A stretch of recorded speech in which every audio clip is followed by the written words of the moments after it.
नमस्कार भावांनो.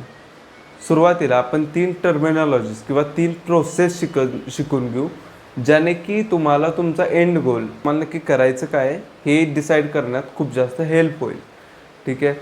त्या 3 टर्मिनॉलॉजीज किंवा 3 प्रोसेस काय आहेत? पहिल्यांदा तुमचं बल्क, दुसरं आहे कट आणि तिसरं आहे बॉडी रिकम्पोजिशन. बल्क म्हणजे लोकांना असं वाटतं की फक्त आणि फक्त वजन वाढवणे, कट म्हणजे वजन कमी करणे आणि बॉडी रिकम्पोजिशन तर लोकांना माहीतसुद्धा नाही. तर बल्क म्हणजे फक्त आणि फक्त वजन वाढवणे नाही. आता बल्क पण 2 प्रकारे केलं जातं. एक तर तुमचं डर्टी बल्क आणि दुसरं जे केलं जातं ते क्लीन बल्क. डर्टी बल्क म्हणजे काय होतं, तुम्ही ना तुमचे कॅलरीज ट्रॅक करताय, ना बॉडी वेट, ना बॉडीचे मेजरमेंट्स ट्रॅक करताय, फक्त तुम्ही खाताय आणि वजन वाढवताय. ते तुमचं झालं dirty bulk. Second is your clean bulk. Clean बल्कमध्ये काय होतं की तुमचं इव्हेंच्युअली वजनच वाढतं, पण एक सिस्टमॅटिक वेनं म्हणजे तुम्ही तुमचे कॅलरीज ट्रॅक करताय, त्याचबरोबर तुमचं वेट ट्रॅक करताय, बॉडीचे मेजरमेंट्स ट्रॅक करताय. ते झालं तुमचं सिस्टमॅटिक बल्क. तसंच सिस्टमॅटिक कट. आता सिस्टमॅटिक कटमध्ये तुम्ही काय करता, एका स्पेसिफिक टाईम फ्रेममध्ये तुम्ही स्पेसिफिक वजनच कमी करता. जर तुम्ही जास्त वजन खूप जास्त कमी टाईममध्ये जर कमी केलं तर तुमचा मसल लॉस होण्याचा धोका पण जास्त असतो. आता third is the body recomposition. ह्याच्यामध्ये तुमचा जो मसल मास आहे तो मेंटेन करून तुमचं बॉडी फॅट पर्सेंटेज कमी करणं, हे त्याचं फायनल आउटपुट असतं. ठीक आहे. आता हे तिन्ही प्रोसेस कशा करायच्या आता मी सांगतो. सगळ्यात आधी तुम्हाला मेंटेनन्स कॅलरीज काय आहेत स्वतःच्या त्या काढायच्या आहेत. आता त्या कशा काढायच्या, तर TDEE नावाची एक वेबसाईट आहे. त्या वेबसाईटवर जावा, तुमचं हाईट, वेट आणि ॲक्टिव्हिटी लेवल टाका. ते तुम्हाला ॲप्रॉक्सिमेटली मेंटेनन्स कॅलरी देऊन देईल. आणि त्याच्यानंतर तुम्हाला काय करायचं आहे, बल्कमध्ये जर तुम्हाला बल्क करायचं आहे तर तुम्हाला काय करायचं आहे की तुमच्या ज्या मेंटेनन्स कॅलरीज आहेत त्याच्यात 150 ते 200 कॅलरीज तुम्ही जास्त खायचे. कटमध्ये 150 ते 200 कॅलरीज कमी खायचे. बॉडी रिकम्पोजिशनमध्ये काय करायचं आहे, 150 ते 200 कॅलरीज जास्त खायचे प्लस तुम्हाला जास्त बर्न करायचं आहे. आता जास्त बर्न तुम्ही कसं करू शकता, एखादं कार्डिओ सेशन तुमच्या जो टोटल स्प्लिट आहे त्याच्यामध्ये ॲड करायचं. आता जर तुम्हाला एखादं कार्डिओ सेशन ॲड करणं पॉसिबल नसेल टाईमच्या कन्स्ट्रेंट्समुळे, तर तुम्ही काय करू शकता, डेली स्टेप्स ॲड करू शकता. आत्ता 5000 चालताय तर 7000 चाला, 9000 चाला, 10000 चाला. ज्याने काय होईल की तुमचं जे दुसरं कार्डिओ सेशन आहे ते तुम्हाला डेली तुमच्या टाईमलाईन्समध्ये बसवणं पॉसिबल होईल. जर तुम्हाला आणि मला असं वाटतं की बिगिनर्ससाठी बॉडी रिकम्पोजिशन हे one of the best way आहे की एक मसल मास बिल्ड करायचं, ज्याने की तुमचं फॅट पण वाढत नाही प्लस त्याचबरोबर तुम्ही मसल्स पण गेन करता. जर तुम्हाला बल्क, कट किंवा बॉडी रिकम्पोजिशनमध्ये काही प्रॉब्लेम असेल तर कमेंट सेक्शनमध्ये मेन्शन करा. आणि जर तुम्हाला माझ्या बॉडी रिकम्पोजिशनच्या जर्नीमध्ये जॉईन व्हायचं असेल तर सबस्क्राईब करा आणि जर नोटिफिकेशन्स हवे असतील तर बेल आयकॉनवर क्लिक करा.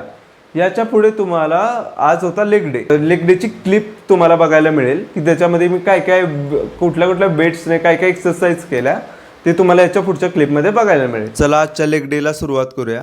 सुरुवातीला मी स्क्वॉट्स घेतो, पण पॉवर केज बिझी असल्यामुळं आज सुरुवात करूया लेग एक्सटेन्शनपासून. ठीक आहे. तर मी असं वेट निवडलं आहे की ज्याच्यामध्ये मला 6 ते 14 स्लो अँड कंट्रोल्ड रेप्स निघतील. तुम्ही माझ्या रेप्सकडे लक्ष देऊ शकता, ते एकदम स्लो अँड कंट्रोल्ड आहेत.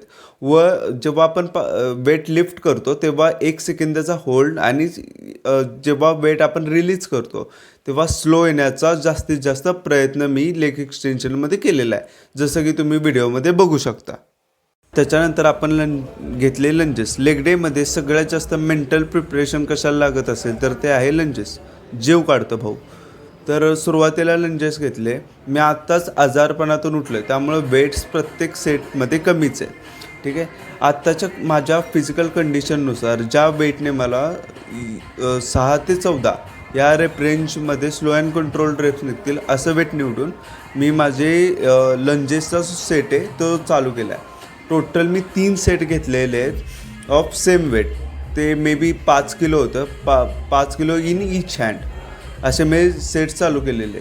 याच्यापुढे तुम्ही व्हिडिओमध्ये तुम्ही बघू शकता की मी कशी त्याच्यामध्ये रेप रेंज माझी जी मुवमेंट आहे ती ठेवलेली आहे.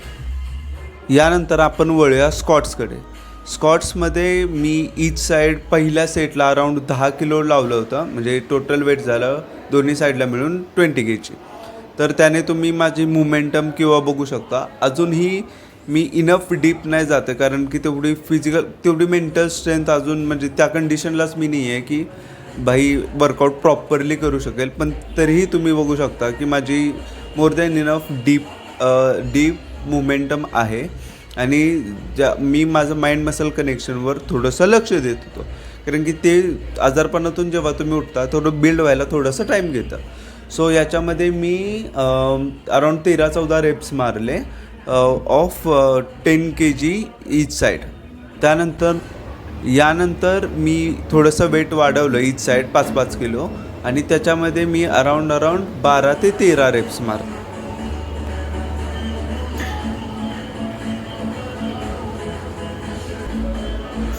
यानंतर आपण वळूया लेग कर्लकडे. लेग कर्लमध्ये मी 45च्या वेटने पहिल्या सेटमध्ये अराऊंड 14 to 15 रेप्स घेतले.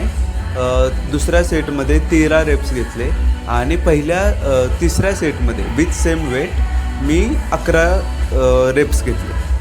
त्यानंतर वळूया आपण सीटेड काप रेझेसकडे, ज्याच्यामध्ये मी 5 म्हणजे टोटल 10 किलोने पहिल्या सेटमध्ये 13 रेप्स मारले, दुसऱ्या सेटमध्ये अराऊंड 11 to 12 रेप्स मारले, आणि तिसऱ्या सेटमध्ये 10 रेप्स मारले.